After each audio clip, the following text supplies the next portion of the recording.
Jesus loves the little children, all the children of the world. Red and yellow, black and white, they are precious in his sight. Jesus loves the little children of the world. Oh, yes, he does. Yes, he does. Good morning. Welcome to Java with Jan. I'm Jan, your hostess with the mostest. And I'm so glad to be with you this morning. That song, I remember that song that we used to sing in Sunday school. And when we sang it, we'd be so happy because Jesus loved us and we were the little children. I remember there was a woman in my neighborhood. I think her name was Mrs. Barnes. And she lived in 305 was the building number. And she was a wonderful woman because she made an arrangement with the super of that building to have the basement cleaned out. She wanted an area in that basement where she could invite the children in the community down. And we used to meet it was Saturday afternoon after we did our chores, and we would come down for a Bible study and enjoy Kool-Aid and cookies. That was the treat that we would get. That was the hook that brought us down there. Oh, let's go get some cookies. Oh, well, I know we can get some. And she would sit and she would read us stories from the Bible and teach us Bible verses. And we would have to read to her also. And she would ask us questions. But it was wonderful because there were many children who did not go to church because their mothers didn't take them or didn't send them at that time. But she was able to make arrangements with those parents also to bring those children to church. And I think the church that she attended at that time was called Union Baptist in Harlem. And so for me, I went to church with my grandparents, which was New Mount Zion, and I would go to church with them.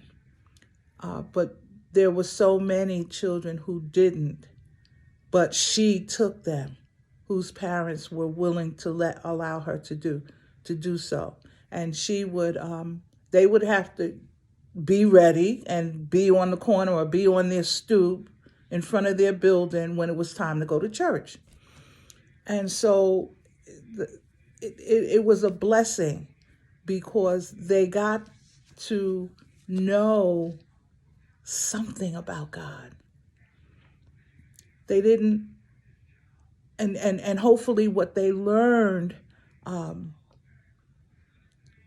reverberated in their minds as they began to grow older and experience life on their own.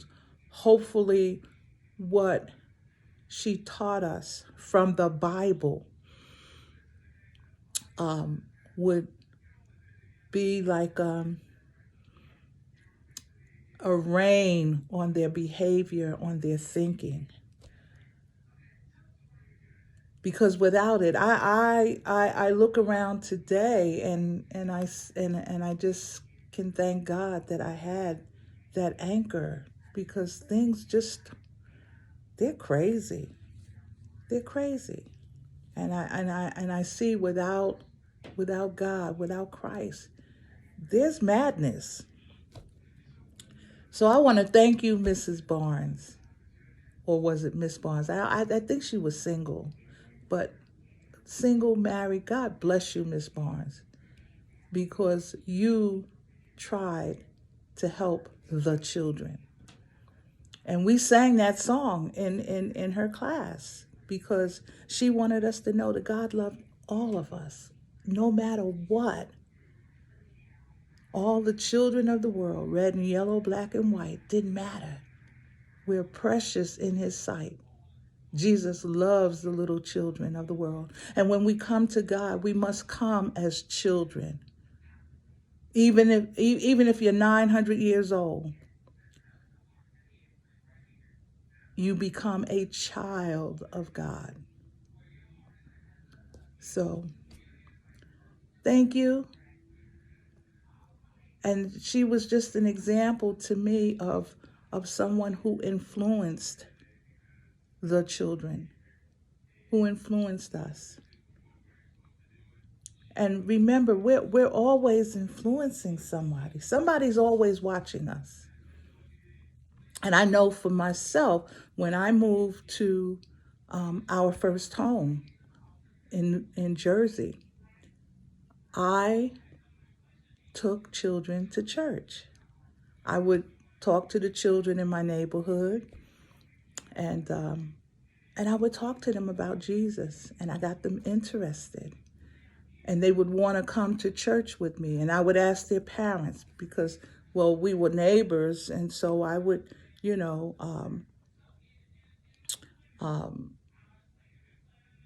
befriend the parents. We were neighbors. Had to know your neighbor. And then I would go to the parents without the child, and I would talk to them about what I had talked about with their child, and before I would offer their child the opportunity to come to church with me, I would ask the parents, would it be all right? Are you okay with me bringing them? And I never had a parent to tell me no. They were happy. And then I would say, call the child over and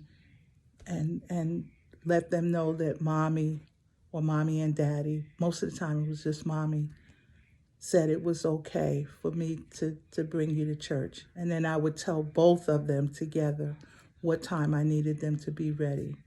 And I would take them.